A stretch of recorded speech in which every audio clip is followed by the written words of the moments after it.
Okay, so remember when I used to do those little speeches about people and Christians and everything?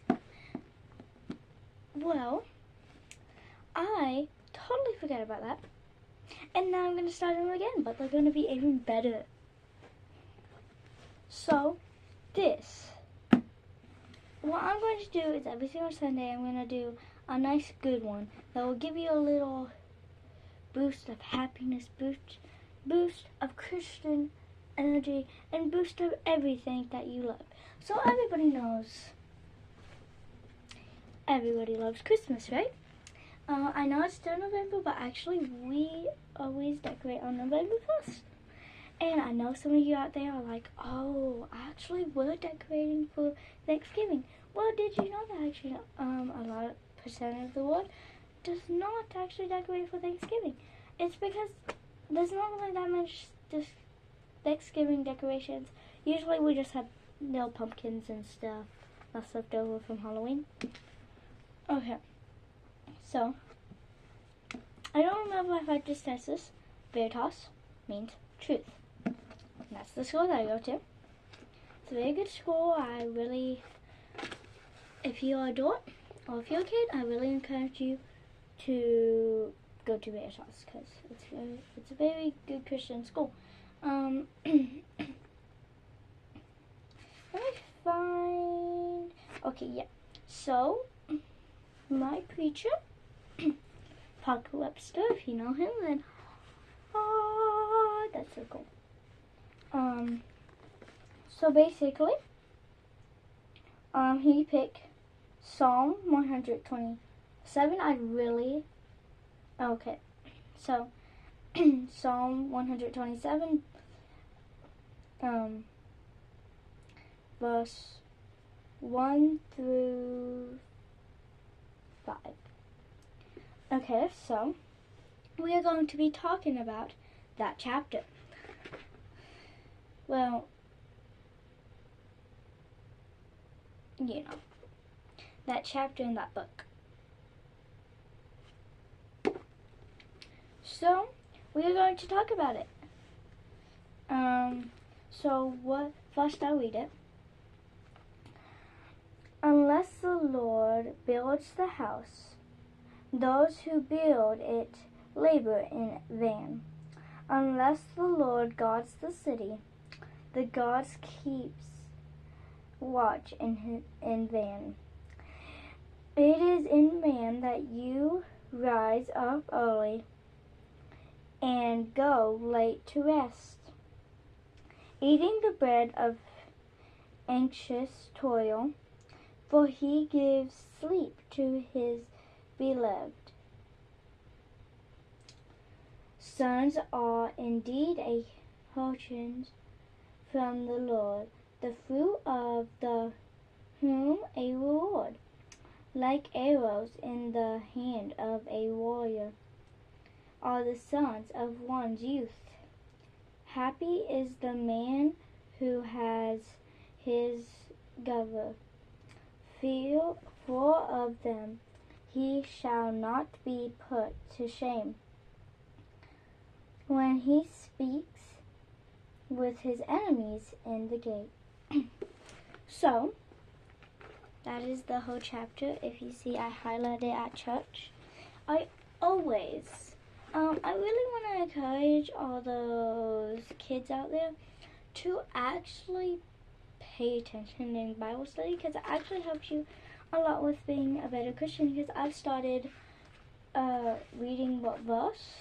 Now I would very encourage a lot of kids to also not be on iPads or tablets or phones or anything like that.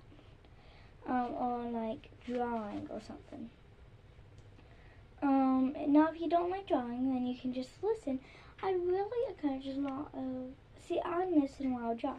And whenever a bus comes up, I'm like, oh, I'll go in my Bible and read it.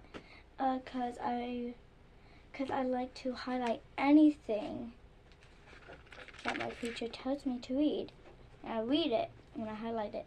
So then this whole Bible one day will be filled with all kinds of things that I know I read because I highlighted it. It's mainly a women's thing. To be honest, let some men do it. I mean, it's more of a women's thing, so yeah.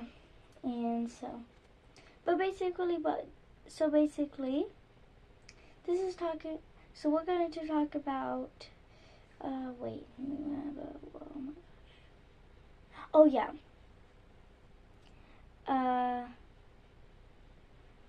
The homes made for heaven.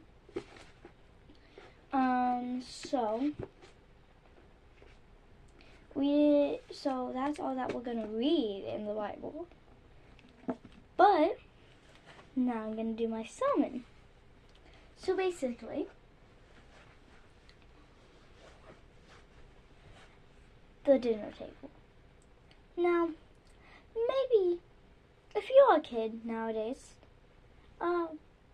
it's more like you don't really have supper with your family, right? Like it's more like, hey mom and dad, fix me blah blah, and then that's going to be your supper, but you usually don't eat it with your parents, right? This is how it should always be, and always should be, and never should change. And this is how it was a long time ago. I know, only 9 years old, but my dad always had to eat with his family. Every single night. He had to eat breakfast. Well, usually not breakfast because his parents usually didn't eat breakfast yet. But usually, supper you always had to eat with your parents. Supper was the time of, like talking to your family, talking about your day, everything. But now it's just like a time when you're like, oh yeah, I need to eat supper, and it's like, you just think of supper being like food, that's your last meal of the day. What should be thought of is you eating with your family and you talking to them and everything, and that's not how it is anymore. Now you see, my grandmother, whenever I go to my grandmother's house, we always have to eat when everybody else is eating. Sometimes some people don't get to eat at the dinner table because there's a lot of people there. Because my aunt and uncle and my 2 cousins live about 10 minutes away from my grandmother. I'm sure you saw them in one of my videos. I think Wine Bryce. I think you've seen them before. I think I've done a few. Oh yeah, they're both cousins. So basically,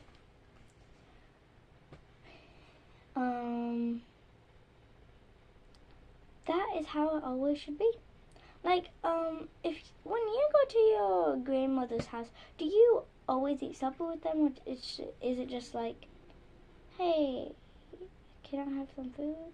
Now, you see, Thanksgiving, so you know how Thanksgiving's a big thing, so basically you go and you usually say what you're thankful for, and you pray, and then you eat your meal. And this is exactly what my preacher said. That you should do that every day of every night. Because that's how it should always be. You should always do that. You may just think that that's only a one-time thing, but you should always do that. Always. You should never not do that. You should always pray before you eat. You should always say what you're thankful for before you eat. And you should always eat with your family. See, this house that I am in right now has this rule. You always have to eat supper with your family. And another thing, so I want to ask you guys a question. Well, if you do actually eat supper with your family, do you guys actually talk, or do you just sit on your phones or electronics or tablets or computers or whatever? Or do you communicate? See, that's another rule. There's someone else with you. table. No electronics. I know on Thanksgiving no one usually has electronics. Some people do. I hate that. I want it to be about just being, I want it to be about like thankfulness and prayer and God and everything. But people don't think of it as being like that. Did you know?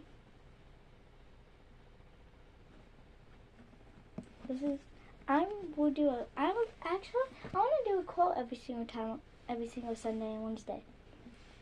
Did you know?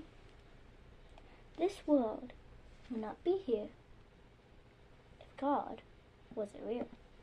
So, I want to hear anything from anybody about God not being real. So if you ask me, hey Olivia, can you see God? I'm like, no. Can you touch God? I'm like, no. And then, that isn't God.